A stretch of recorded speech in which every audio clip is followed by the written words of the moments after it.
Good morning, students. In the last class, we have started a new chapter, that is liberalization, privatization, and globalization. It is also called as LPG.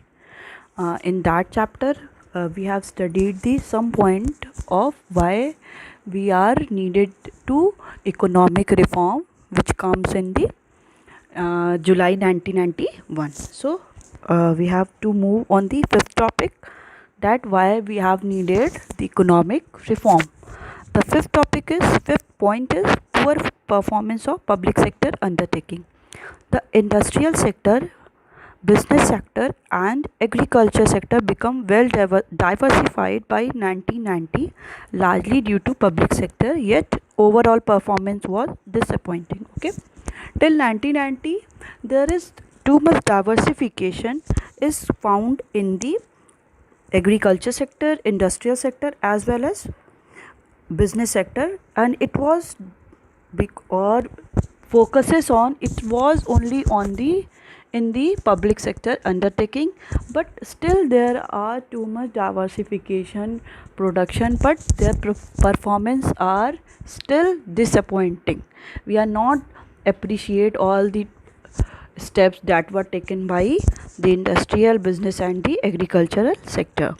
Public sector continued to operate even in those areas which could be comfortably shifted to the private sector. Okay, there are different public sector which are doing their business in in that area also, where the when there is public, when there will be public sector will do private sector will do their functioning, they will do more comfortably, more effectively than the public sector. So there are also some areas there the private sector will do more effectively work, more efficiently work as comparison to the public sector, but all the sector, all the unit, all kind of industries were under the public sector.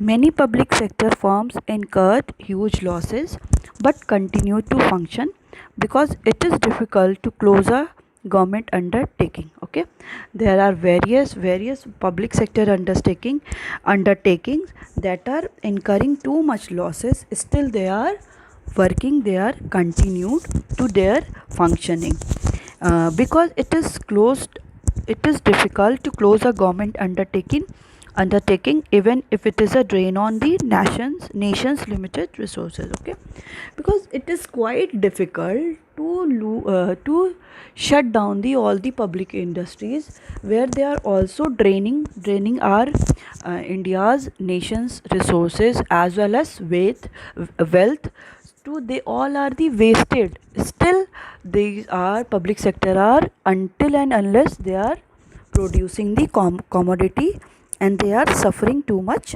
losses. Okay. Next is inefficient management. The origin of the financial crisis can be traced from the inefficient management of the Indian economy in the 1980. Okay, there is financial crisis in the basically from the inefficient management. There are no properly management of the all the areas. For that, basically in the 1980s, government expenditure was constantly greater than its revenue. Okay, we have already talked about the fiscal deficit.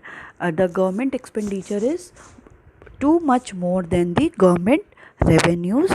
Due to faulty management, the rules and the laws which aimed at controlling the regulating the economy ended up in the hampering the process of growth and development. Okay, because of the management is which is there to managing the all the industries, they are not properly doing their work, they are inefficiently managing all the industries, as well as they are not properly follow all the rules and regulation and the controlling the economy, and they also end with the hampering, means stopping the process of growth and development. They are not in process of to progress more and more growth and development.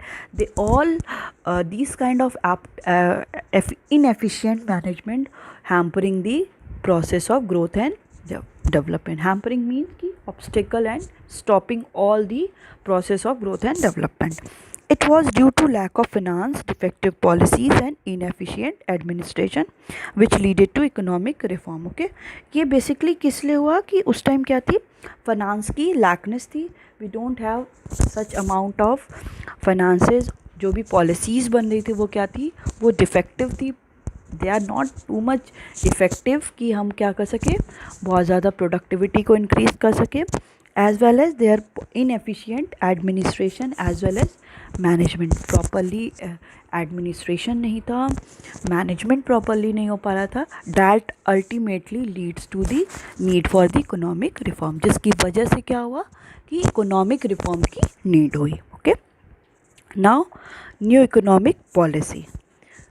India approached the it is IBRD. It is the part of the World Bank. Okay. India approached the Indian International Bank for Reconstruction and Development. It is also called IBRD, popularly known as World Bank. ठीक है, इसको हम लोग क्या बोलते हैं, world bank भी बोलते हैं. And the International Monetary Fund and received $7 billion as loan to manage the crisis. Okay, India ने किसको अप्रोच किया, India approach the IBRD which is also known as the World Bank and IMF, International Monetary Fund, for manage the crisis. India has taken the loan from the World Bank as well as International Monetary Fund, approx $7 billion as a loan to manage all the crises which India is suffering at that time. For availing the loan, these international agencies expected India to liberalize and open up the economy by removing restrictions on the private sector. When these international agencies are ready for giving the loan, they give the some restrictions also, that if they will follow all these rules and regulations, then they will provide the loan. So they also those international agency also conditions that you have to liberalize your economy. Liberalize means being liberal in the economy as well as open your economy. And open your economy means we freely import as well as exporting the goods, and remove all the restrictions on the trade. That is what India imposed, like tariff and quotas and all the restrictions which is imposed on the private sector. That means to adopting the license from the government. So these international agencies also expecting from the India that India will remove all kind of restrictions as well as opening the economy, and more priority given to the private sector also. Reduce the role of government, also reduce the more role of the government was all the economy is basically controlled by the government. So they also expect from the India that they will reduce the role of the government in many areas and remove trade restriction between India and the other country. Okay, and they will also expect from India that they will remove all kind of trade restrictions, like India were imposing too much kind of taxes like tariff, import duties as well as quotas. So they also expecting from India that they will remove all kind of restrictions. India agreed to the conditionalities of the World Bank and the IMF. Okay, India has agree with the all the conditions which have put by the World Bank and IMF, and announce the new economic policy. And when they have agreed the conditions of the IMF and World Bank, and after that India announced that they will adopt the new economic policy. The NEP, that is new economic policy, consisted of wide range of economic reform. Okay, in the new economic reform there were various wide range of economic reform was faces India. The thrust of the policy was towards creating a more competitive environment in the economy. Okay, the policies which have been made for the economic reform, it created the more competitive environment. First of all, there was no competition in the domestic market, but after introducing the economic policy in 1991, the more competitive environment were arises, and removing the barriers to entry and growth of firm. And the India also remove all kind of barriers to entry and growth of firm. The firm can enter into the firm can more and more produce, as well as they can also grow their firms, as the India has impose the different kind of taxes, as well as the other private sector, as well as when the any company, when the any sector was expand their production, they have to take the license from the government. So India has decided to remove all kind of restriction which have been put on the trading. Okay. Therefore, in order to overcome the economic crisis and accelerate the pace of economic growth, new economic policy was introduced in July 1991. ठीक है, ये जो सारी economic crisis India face कर रही थी, as well as accelerate करने के लिए pace of economic growth, pace means speed of economic growth, की इकोनॉमिक ग्रोथ की स्पीड को फास्ट करने के लिए, एक्सीलरेट करने के लिए न्यू इकोनॉमिक पॉलिसी क्या हुई, इंट्रोड्यूस्ड हुई. कब? इन दी जुलाई 1991.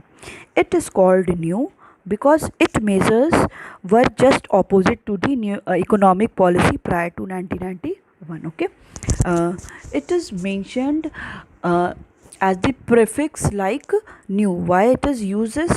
Because it is just opposite to all the economic reform which was happened before the 1991. Okay, next, the set of policies can be classified into the set of policy, the policies which have been made, it is divided into two, that is stabilization measures, and second one is structural reform measures. ठीक है, in stabilization measure, these are short term measures. Okay, the set of policies are two kind of, first one is stabilization and structural reform measures, and the stabilization measures are for the short term and the structural reform are for long term period. Okay, in the stabilization measures, first is correct the weakness that developed in balance of payment by maintaining the sufficient foreign exchange reserve. Okay, first of all, what India have to do, they have to balance the balance of payment, they have to correct the weakness, whatever the India have facing, whatever the India has such kind of weakness. So the government and the other member of the government and the policy maker, they have to first decided that they have to correct all the weaknesses which will make the balance of payment is not equal, and we have to increase the different foreign exchange reserve. Okay, इसमें क्या था कि ये कहा गया कि जो correct the weakness that developed in balance of payment. Okay, हमें क्या करना पड़ेगा, उनको वीकनेस जो भी है इंडिया की उसको करेक्ट करना पड़ेगा, कि जो भी बैलेंस ऑफ पेमेंट हमारा इक्वल नहीं है, हमारा आउटफ्लो क्या हो जा रहा है, वो बहुत ज़्यादा हो जा रहा है as comparison to inflow. So we have to correct all these, and we have to increase our foreign exchange reserve. When the inflow will be become more than the outflow, then there will be foreign exchange reserve. So we have to correct all these measures. And in this stabilization, the second one is by keeping the rising price under control. Okay, there were also seen that the prices of all the commodities being too much rises, so the price of all the commodities should be stable. So first of all, we have to stable the economy by the increasing the foreign exchange reserve and balancing our balance of payment, as well as we have to stable and balancing the inflation, as well as we have to stable our increasing prices. Okay, in the stabilization process. Second one is structural reform. In structural reform, it is for the long period of time. In this, first is improving the efficiency of economy. Okay, first of all, we have to improve the efficiency. and efficiency of economy, that economy should be too much competent, and the economy should be too much effective as well as efficient for their production, and the growth rate of the GDP will also be increases. And in the second, increasing its international competitiveness by removing the rigidities in various segment of the economy. So the second is in the structural reform, that India had to remove all kind of trade barriers, and after removing the trade barriers, the India will able to compete with the international industries, and after when they compete with the international agencies or international industries sectors, then they will improve their efficiency and the productivity also. So the set of policies is basically depend upon the two kind of classified into two. First one is stabilization measure. We have to stabilize the our balance of payment, increase our foreign exchange reserve, as well as keeping the stable our rising prices. In the structural reform, it is for the long term.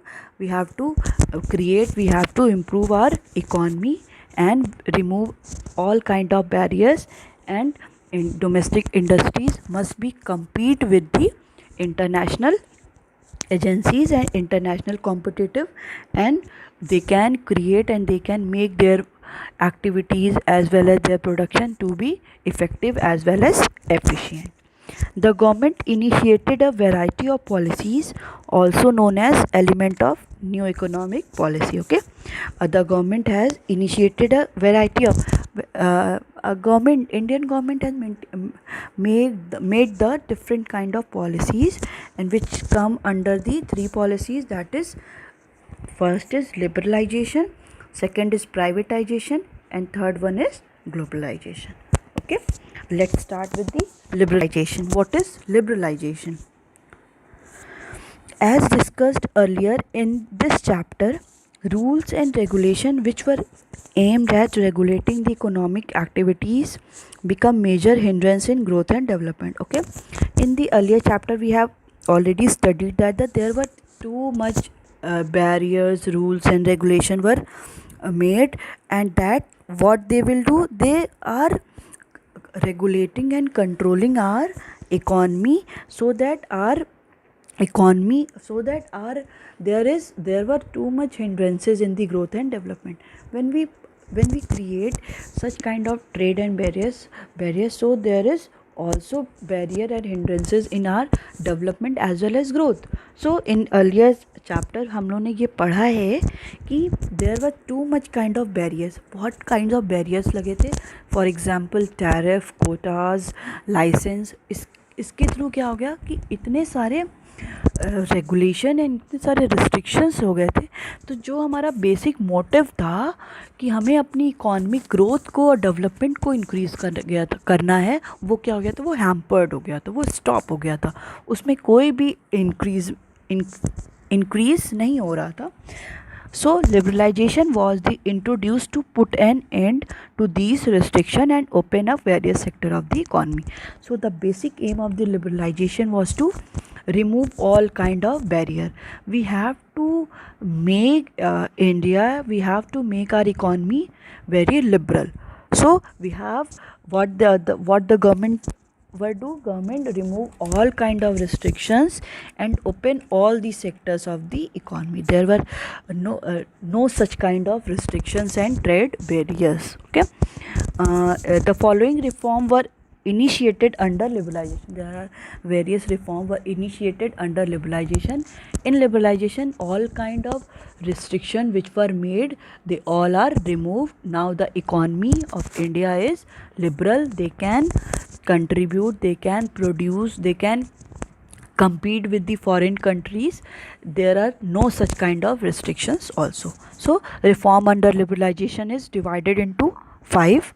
The first reform is under with the industrial sector. This reform comes in the industrial sector. Second is financial sector reform. Third is physical or tax reform. Fourth is foreign exchange reform, it is deal with the foreign currency. And the fifth one is trade and investment policy reform, in which there are such kind of taxes and the various kind of barriers was put on the trade and investment. So these all the areas as well as the sector where the economy is free, and put all the restriction were removed, and all the sector of the economy is now open. Let's deal with the firstly industrial sector reform. What is industrial sector reform? Okay, industrial sector reform were initiated by introducing industrial policy in July 1991. The various measures undertaken in this regard are, देखिए अभी तक क्या था, एक first industrial policy resolution were introduced in 1948, second industrial policy resolution were introduced in IPR 1956, and the third industrial policy was introduced also in 1991. So the various measures undertaken in this regard, there were various measures were taking for in this industrial policy which introduced in 1991. The first one is abolition of industrial licensing. There were before 1991, every entrepreneur had to get permission from the government to start a farm, close a farm, or to decide the amount of good that could be produced. Okay, we have already studied in the last chapter. Prior to 1991, every entrepreneur as well as owner have to get permission from the government to start a farm, when they want to start a farm, as well as when they want to end up the farm, and when they want to expand their business, their production, as well as when they want to diversifying their production. So at that time, at every time, entrepreneur had to take permission from the government. Now according to new economic policy, industrial licensing was abolished. Okay, for that condition they have to take the license from the government, but after introducing new economic policy, all the industrial licensing were abolished for almost all the product. Okay, for all the her product के लिए क्या था, ये जो industrial licensing थी उसको abolish कर दिया गया था, एलिमिनेट कर दिया गया था. But still some sectors were there which are still under the control of the government. For example, like alcohol, cigarettes, hazardous chemicals, in industrial explosive, aerospace, and drugs and pharmaceuticals. Still these all are the sector which comes under the government. They do not take the all these sector under the private sector, because इसमें क्या क्या थे कि alcohol थे, cigarettes, hazardous chemicals जो chemicals होते हैं, industrial explosion के लिए जो यूज़ होता है, aerospace, as well as drugs and pharmaceuticals, means कि all the related to medicine. These all are the some product which comes still under the control of the government, and except all these, government had given the they have given the freedom so that they can produce any amount of goods and any kind of goods. Industrial licensing was abolished. Okay, it is abolition of industrial licensing. Now second is decrease in the role of the public sector. Okay, prior to 1991, private sector was not allowed in many industries as the major control was exercised by the government. Okay, before 1991, the private sector was not allowed in many industries. Okay, they were not opened in the many industries because all the control was under the government. Government will decide that what were any private sector will do. Okay, it's all decided by the government. Okay, it was felt that the government cannot control everything, so private sector was allowed to participate in growth object of the country. It was also felt that the government alone is not able to control all the sector of the economy, so it is also given the priority to the private sector, that they also participate in the growth of the country, as well as they can also produce some kind of goods. Now the only industries which were reserved for the public sector the number of industries reduced from the 17 to 3. Okay, we have studied in the IPR 1956 that there were 17 industries which were reserved for the public sector. Now these 17 industries were reduced up to 3 only. Now only 3 industries were reserved for the public sector. These are the defense equipment, atomic energy generation, as well as railway transport. Only 3 industries was under the control of the government, and all the others industries were freely left for the private sector. Now they are produced on that kind of product. Okay, so that there is decrease in the role of public sector. Now third is de-reservation of production by small scale industries. Okay, prior to 1991 some goods could be produced only in small scale industries. Okay, when we talk about the 19 and before 1991, some goods are there were some goods which were reserved for the small scale industry. Only small scale industries will produce all kind of product, but now many goods produced by the small scale have been de-reserved. Okay, there were so much goods which were produced by the small scale have been de-reserved. They all are de-reserved. Now they are not reserved for them. The investment limit on plant and machinery for small scale industries has been increased to 5 crore. Okay, now their investment limit also increases, and it increased up to the 5 crore. Okay, now there is de-reservation of production by small scale industry. Now there is no restrictions as well as reservation for the product. These all are the de-reserved. Now they are not reserved. Fourth is price determination by the market forces. Prior to 1991, there were control on the price fixation by the industries as per the directive policy of the government. Okay, before, when we talk about the before 1991, all there were control on the price fixation by the industries as per the directive policy of the government. Okay, the control on the related to price, it is also come under the government will decide the price of the product. But now in many industries the market has been allowed to determine the price through the demand and supply forces. But now there were some changes that the market for the some industries will decide the what were the price of the product according to their market forces. Market forces now will decide that what were the price of the goods. Okay, so first before 1991, all price for the some industries, it was decided by the government, but after 1991 the market forces will decide the price of the products. Fifth one is import of capital goods. Prior to 1991 there were restrictions on import of certain industrial goods. Okay, before, when we talk about the before 1991, there were restriction on importing the certain industrial goods.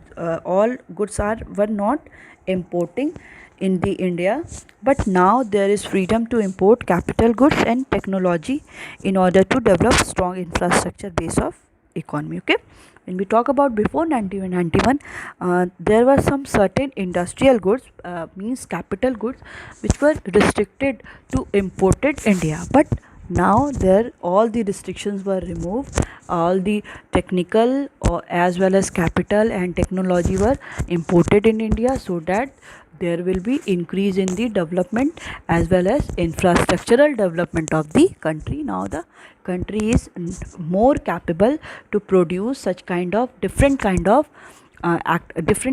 agricultural, industrial as well as service product, and the market will be expanded for the economy. Till now we have studied about the industrial sector. Now there will be financial sector reform. Okay, financial sector includes financial institutions such as commercial bank, investment banks, stock exchange operation, and foreign exchange market. Financial sector includes uh, all kind of banks as well as institution which is directly related to taking the finances and money. They have taken on paying the all kind of institution which is related to finance. So in the financial sector, all the financial institution like commercial bank, investment bank, as well as stock exchange where the securities are purchased and sale, and the foreign exchange market where the foreign exchange market is a market where the sale of the sale of the foreign currencies were sale and purchase of the foreign currencies were happened. We have purchase as well as sale the foreign currency. This sector is controlled by the Reserve Bank of India. We have already studied in the chapter banking that the financial Reserve Bank of India, that is central bank, it is the Central Bank of India. It is the apex institution related to financial institution. So all kind of financial institution is headed over by the Reserve Bank of India. All banks and other financial institution in India are regulated through various form and regulation of the RBI. Okay, all banks and other financial institution is almost controlled and managed by the Reserve Bank of India. It is the Central Bank of India. Okay, RBI decide the amount of money that the bank can kept with themselves. Um, just remember that the what it is called when the bank can kept with themselves. It is related to the qualitative as well as quantitative measures. Just remember that what it will be: CRR, SLR, repo rate, and reverse repo rate. It is homework for you, and fixes the interest rate, nature of lending to various sector, etc. Okay, uh, all kind of rates as well as different kind of which amount, how much amount the bank will kept itself, and how much amount the bank will kept with the RPI, lending rate, investment rate. All the rates were decided by the Reserve Bank of India. Reform in financial sector aimed at providing greater autonomy to the financial institution. When there were reform is in financial sector, it basically aim what that the to provide the more freedom and more autonomy basically in all these financial institution, that they can take their own decision. Now they were not so much responsible for taking all the decision by the RBI. They have all the financial institution now also have some autonomy to take the financial decision, and there are various reforms which will be discussed in the next class.